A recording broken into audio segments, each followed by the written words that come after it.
Hello hello hi नमस्ते सत श्री अकाल प्रणाम राम राम गाइस, कैसे हैं आप लोग। उम्मीद करता हूँ अच्छे होंगे। आज हम करने जा रहे हैं एक और डिबेट वीडियो का रिव्यू। अगर आपको वीडियो पसंद आए तो वीडियो को लाइक करना, शेयर करना और हाँ, चैनल को सब्सक्राइब जरूर करना। तो चलिए वीडियो स्टार्ट करते हैं। तब भी हम हिंदुओं का कोई भी खास त्योहार आता है तो कोई ना कोई अपना ज्ञान देने के लिए जरूर आ जाता है। अब फराह खान ने कहा है कि होली छपरी लड़के मनाते हैं। तो फराह खान जी, अगर आप तक मेरी ये वीडियो पहुंच रही है तो मेरे को जरूर बताइए कि अगर होली छपरी लड़के मनाते हैं तो फिर ईद कौन मनाता है। यही प्रॉब्लम है इन लोगों की, इनके मुंह में जो आता है वो बक देते हैं, सोचते नहीं है। अब बताइए, होली को छपरियों का त्योहार बताया जा रहा है, वहाँ तो नालियों में खून बहता है, लेकिन उसके बारे में कोई कुछ नहीं कहता है। कभी एनवायरनमेंट दूषित हो रहा है, कभी और कुछ हो रहा है। पटाखे मत जलाओ दिवाली पे, जैसे कोई हिंदुओं का त्योहार आएगा इनको मिर्ची लगने लग जाती है। अभी होली आने भी वाली है, तो ऐसे पंचायत छाप लोग हमेशा निकल के आते हैं। सारे छपरी लड़कों का पसंदीदा फेस्टिवल होली ही होता है, ये याद रखना। क्या साबित करना चाहता है तू? क्या साबित करना चाहता है तू? ठीक है, लाइमलाइट में आना इज ओके, सुर्खियों में आना इज ओके, लेकिन ऐसा थोड़ी ना कि हर बार आप लोग हिंदू त्योहारों को टारगेट करेंगे। आप लोगों को क्या लगता है कि जो फराह खान ने कहा है कि होली छपरी लड़के मनाते हैं, क्या वो ठीक है या फिर गलत? मुझे कमेंट सेक्शन में जरूर बताइए। शिवराज चौहान को एयर इंडिया ने टूटी धसी हुई सीट दे दी। प्रबंधन को पता था कि प्लेन में कई सीटें ऐसी हैं, फिर भी उनकी टिकट काटी गई। मंत्री ने पूरी बात एक्स पर पोस्ट की। ऐसा नहीं है कि ये कोई नई बात है। भारत में एयरलाइंस उद्योग कोरोना से पूर्व जब उभर रहा था तो टिकट का मूल्य आज तक एक सीमा तक स्वीकार्य थी। ओवर बुकिंग और ओवर चार्जिंग पहले भी थे, पर अब तो लूट मची हुई है। 4 साल पहले की 3000 वाली टिकट पहले 6000 हुई और अब 12 से 20,000 और 35,000 तक कुछ भी मांगा जा रहा है। यदि आप एयरपोर्ट में घुस चुके हैं, समय है, फिर भी आपको टेक्निकल इशू बताकर जहाज पर बैठने नहीं दिया जाएगा, क्योंकि सीट से ज्यादा टिकट काटे जा चुके। वेब चेक इन का आरंभ कोरोना काल में हुआ था और टिकट के पैसे के बाद भी आपको अपनी सीट के लिए ऊपर से भुगतान करना पड़ता है। जैसे कि टिकट में केवल तेल का पैसा लिया गया था, सीट का लेना रह गया। भाड़ा इतना कैसे बढ़ रहा है? आखिर कोई अधिकतम सीमा क्यों नहीं है कि रश में भी आप 5,000 की टिकट 8 तक में बेच सकते हैं, वो 35,000 की कैसे हो जाती? एक बार जब यह बात उठी कि अधिकतम किराए की सीमा तय हो, तो सरकार ने कंपनियों के हाथों बिकते हुए विचित्र सा नियम बनाया। यही नहीं, अभी और सुनिए कि 1 घंटे से कम की फ्लाइट की टिकट इतने तक रहेगी। एयरलाइंस ने जो दूरी पहले 1 घंटे से पहले तय होती थी, उसे 1.25 घंटे में तय करना आरंभ कर दिया। फ्लाइट में देरी, कैंसिलेशन, रिफंड में देरी या ना मिलना, बैगेज को लेकर के समस्या और कस्टमर को कई पॉलिसीज पर अंधेरे में रखना हर एयरलाइंस की नीति बन चुकी है। मोदी जी, पैसे होने का अर्थ यह नहीं है कि टिकट का 3 गुना दाम दिया जाए। उद्योगपति वेल्थ क्रिएटर होते हैं, उन्हें वेल्थ स्नैचर बनने से रोकिए। ये जो चल रहा है इसे पॉकेटमारी कहते हैं, इसका कोई दूसरा नाम नहीं।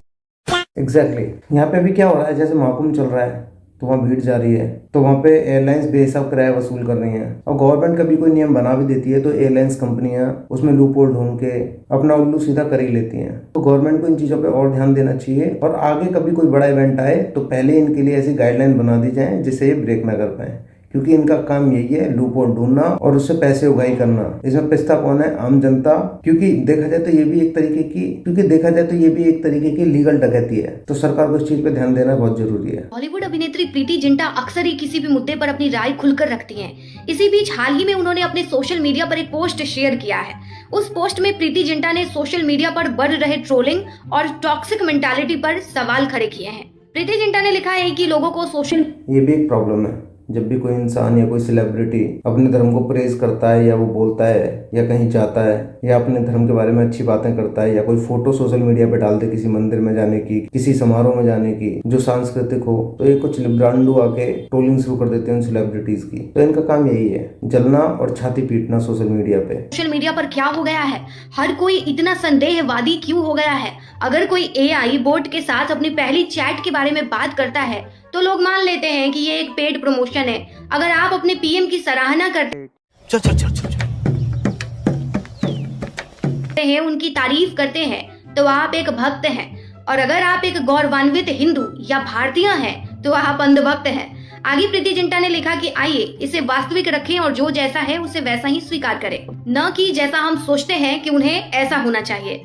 उनके इस बयान के बाद सोशल मीडिया पर ये चर्चा तेज हो गई है। इसके साथ ही प्रीति जिंटा ने लोगों को शांत रहने और सोशल मीडिया पर अधिक सकारात्मक चर्चाओं में शामिल रहने की बात कही। इसके अलावा प्रीति जिंटा ने उन्हें शादी पर ट्रोल करने वालों को जवाब देते हुए कहा कि अब ये मत पूछ लेना कि मैंने जीन्स से शादी क्यों की। मैंने शादी इसलिए की क्योंकि मैं उनसे प्यार करती हूँ। खैर, ये सब बातें तो होती रहती है, लेकिन चमचों की जो बैंड बजाई है वो मस्त था। माननीय प्रधानमंत्री जी अभी जब माताजी को मिल रहे थे तो हमारी माताजी से कह रहे थे हम तुम्हारी माताजी पर्ची खोल रहे हैं, और माताजी से बोले अब तुम्हारे मन में ये चल रहा है कि ब्याह हो जाए। उस वक्त तो हम नहीं कह पाए, तो हम कहेंगे हमारी बारात में आप भर लेना। और हमने जब माता जी के प्रति आपका भाव देखा, सॉल लाए माता जी के लिए, और हमें मिला संदेशा के 5 मिनट हम माता जी को मिले। हम माता जी का जैसे ही भाव माता जी के प्रति देखा, हमने वहीं बैठे बैठे प्रण लिया कि माननीय प्रधानमंत्री जी की माता जी के नाम से इस अस्पताल में एक वार्ड बनाया जाएगा। हमारे मन में ये आया, और बस यही कहेंगे, हम तो कुछ जानते नहीं हैं, ज्यादा पढ़े लिखे भी नहीं, अंत में यही कहेंगे आप स्वस्थ रहें और आप ऐसे ही सत्ता में रहें, ताकि भारत ऐसे ही विकास करता रहे। बाकी सवाल तो मेरे मन में भी है कि अगर 50 करोड़ लोग संगम में स्नान करने के लिए आए तो उनके मल का निस्तारण कहाँ हुआ हो? अच्छा रिमिक्स आइटम है ये। तेरे मुंह में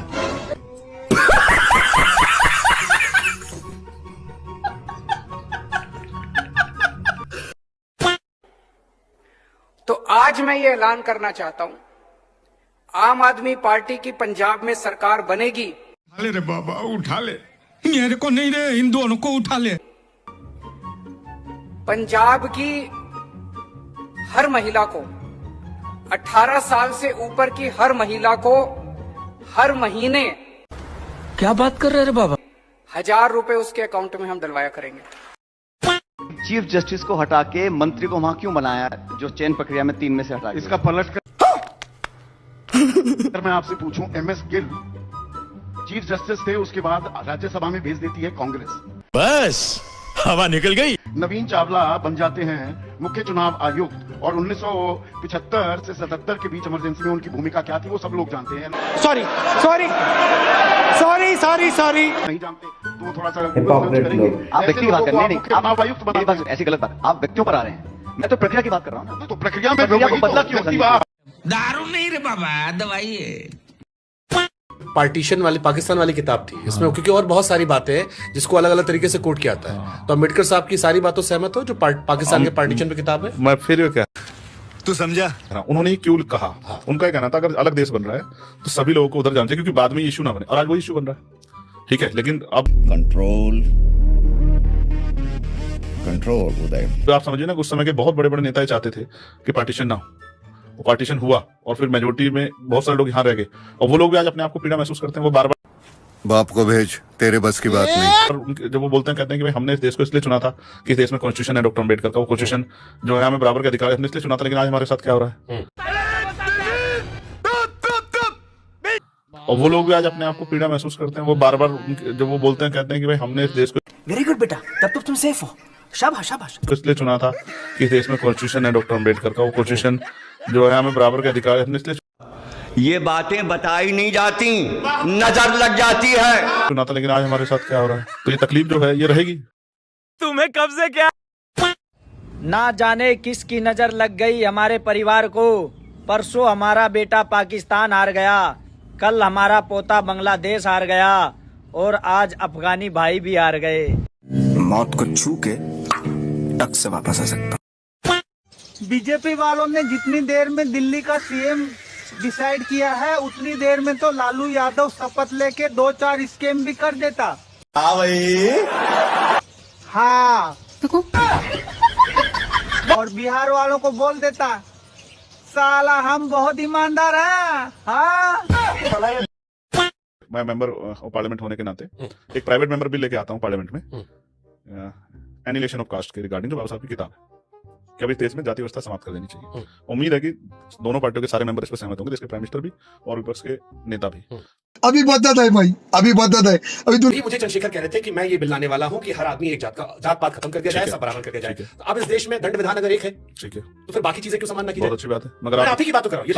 अरे बाप रे, ये तो धोती खोल रहा है। समझा रहा है? फिर वही बात, मीठा मीठा गप गप तीखा तीखा थूक थूक। कॉन्स्टिट्यूशन सभी को धार्मिक आजादी देता है, बिल्कुल, आप उसको छीनना चाहते हैं, बस यही तो बात है। कैसे भाई यूनिफॉर्म सिविल कोड के जरिए आप उसको छीनना चाहते हैं? मतलब अगर मेरा नाम शुभंकर है, हाँ। मैं किसी से सवाल पूछ रहा हूँ, जिसको लेकर राइट आते हैं, आप मुझे क्यों तोड़ा? आपको कैसे लगना छीनना चाहते हैं? दंड विधान तो एक ही है। अगर जीवन जीने की पद्धति भी एक तरह से कर दी जाए, मतलब जो नियम आप अपने हिसाब से लोग करने चाहते हैं, तो फिर आप क्या कौन सी फिर आप मेरी बात तो अगर आप इस देश को धर्म के आधार पर नहीं जोड़ पा रहे हो, कि सारे धार्मिक लोग के लिए एक नियम का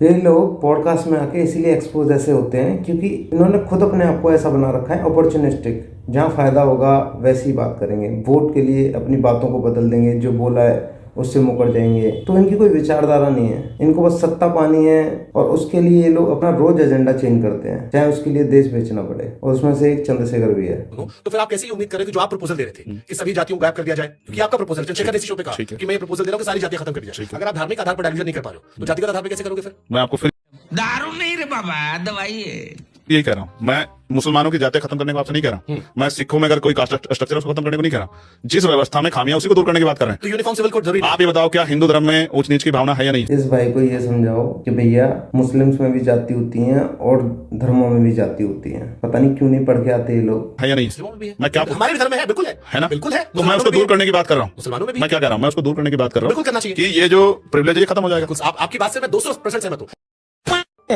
मैं माननीय राहुल गांधी जी को ये जवाब देना चाहता हूं कि कल आपने महू में कहा कि राम मंदिर में किसी दलित को नहीं बुलाया गया। मैं आपसे पूछना चाहता हूं, राम मंदिर के उद्घाटन में दलितों को अंदर जाने नहीं दिया, पिछड़ों को अंदर जाने नहीं दिया। मैं आपको बता देना चाहता हूं कि मध्य प्रदेश से अनुसूचित जाति से, दलित समाज से इस मनोज परमार बलई को प्राण प्रतिष्ठा जो वोटर है, जो लोग हैं, वो तो यही देखेंगे कि भाई शीश महल पहले बन गया था लोकसभा चुनाव के पहले। अरविंद केजरीवाल उस वक्त जेल में थे, तो तब अरविंद केजरीवाल पे सारे आरोप लग चुके थे, सारी इंक्वायरी हो चुकी थी, हो रही थी और उनको बेल नहीं मिल रहा था।